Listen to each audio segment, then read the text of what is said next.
Greetings, YouTube. Welcome back to the channel. A lot of you clicking on this may not remember this, but a couple weeks ago, maybe about a week and a half ago, I made my first impressions of the new Cavalier Event Quest monthly quest review. I thought I was going to be super critical because I had heard almost nothing but negative things from people about the new crossfight ability requirement. And I guess it's technically not a requirement, it's just a real encouragement. And I found, for the most part, it to be fun. Now, I will say, and several of you made this comment, and it's a very fair comment. Prof, you found it fun because you're a Thronebreaker who has a roster that's way bigger and way more financially invested than most Cavalier players. There's no debating that.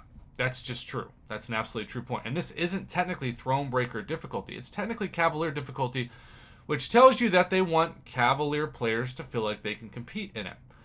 And I will say part of the confusion I had regarding the different chapters, and I wanted to revisit this once I explored it, and I explored it yesterday during the Event Quest completion 22-hour event cycle.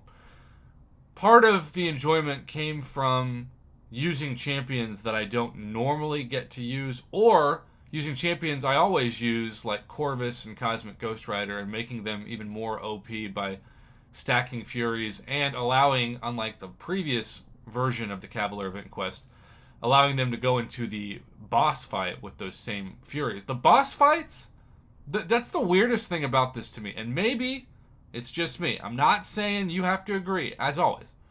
But the boss fights were easier than a lot of the path fights.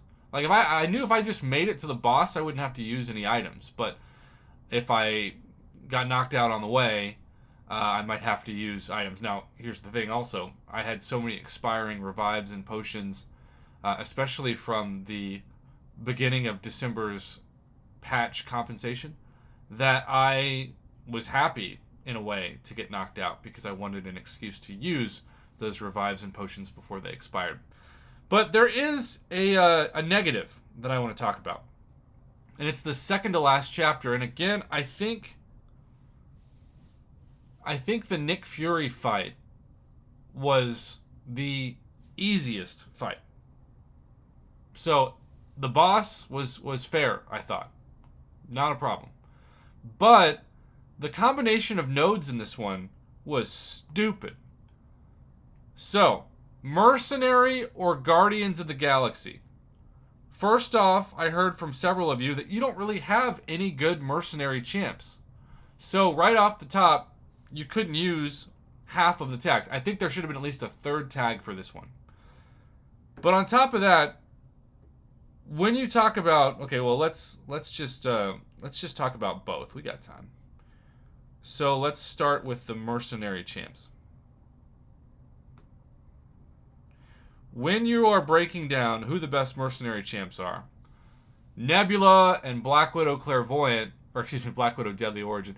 I make that mistake so much later because there's so many Black Widows that even when I know what the name of it is, I still say the wrong name. My bad. Black Widow Deadly Origin, Nebula, Luke Cage. All these are good champions, but the problem is they don't cause bleed. Now, Hitmonkey does, and Masacre can, and Platinum Pool can, and Sabretooth can. But, like, I have Nebula twice. I was really excited to use her. But the problem is,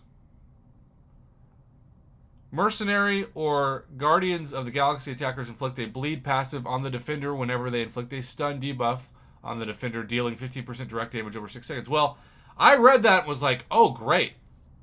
All these champions are going to cause bleed with parry. They're going to be like Blade. This is going to be amazing.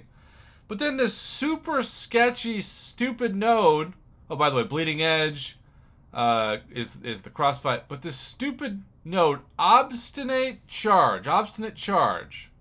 When the defender performs the first attack in any combo, the defender is stun immune until the attack ends. Well, I read that at first and thought, well, the combo means anytime you hit the defender with a light, medium, or heavy. Oh no.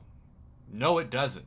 In this node's case, if you start a action by parrying, if they hit into you and you parry, they are for the most part immune to that stun, which made this combination of nodes really stupid.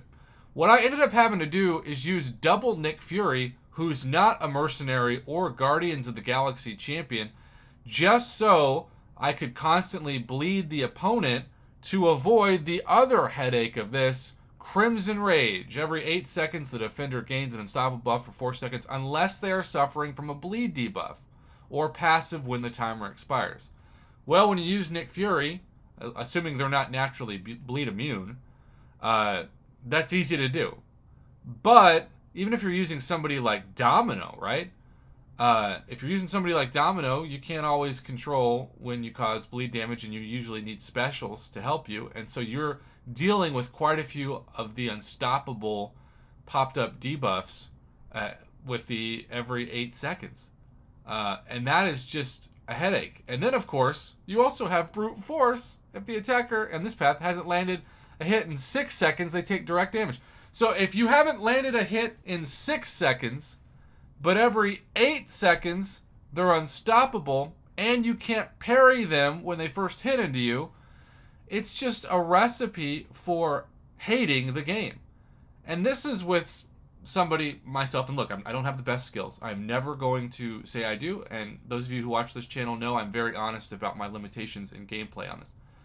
But I have a very stacked roster, and I found myself frustrated with this combination of nodes.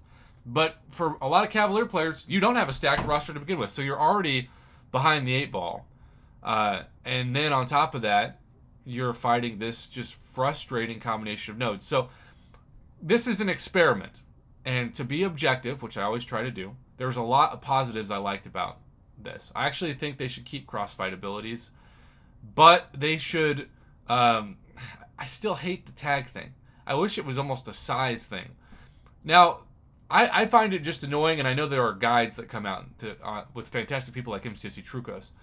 But when you have to search for different tags, and it's 3 tags, 2 tags, or 4 tags, it just feels like work. And this is a lot of reading. And I know I'm a professor, so I shouldn't complain about reading, but I don't play this game to feel like I'm activating my brain. If anything, I play this game to relax. And reading a bunch of node combinations is not my definition of relaxing fun. So I hope that this is the last time we ever see this combination. If Nick Fury had been able to be one of these attackers, I think I'd be okay with it. And I would have even been okay with it, for sure, had they just not had the Obstinate charge. But that stupid node, any node that is new to me, maybe it's not new, but it's new to me, I don't know if I hate a node worse. Maybe Coward, but even Coward is more fun than this. I just don't like this Obstinate charge. I think it's shady and dumb, and it's a cash grab. It's Unit Man invented it. That's what I'm convinced about. Well, what did you think about this chapter? If you disagree with me, that's fine. Put it in the comments. Just be respectful. You know, just because I try to allow an informed dialogue, I still don't appreciate when people make comments like, oh, stop whining, you suck at the game. You know, like, I'm just trying to be objective here. Like, that's not an objective comment. But if you said, hey, I actually liked it for X, Y, and Z, great. I love comments like that. It just has to, you know, be somewhat human and empathetic, which is always my goal in life, not just in this game or on my YouTube channel. Have a great rest of your day, YouTube. Thanks for watching, and thank you in advance for your feedback.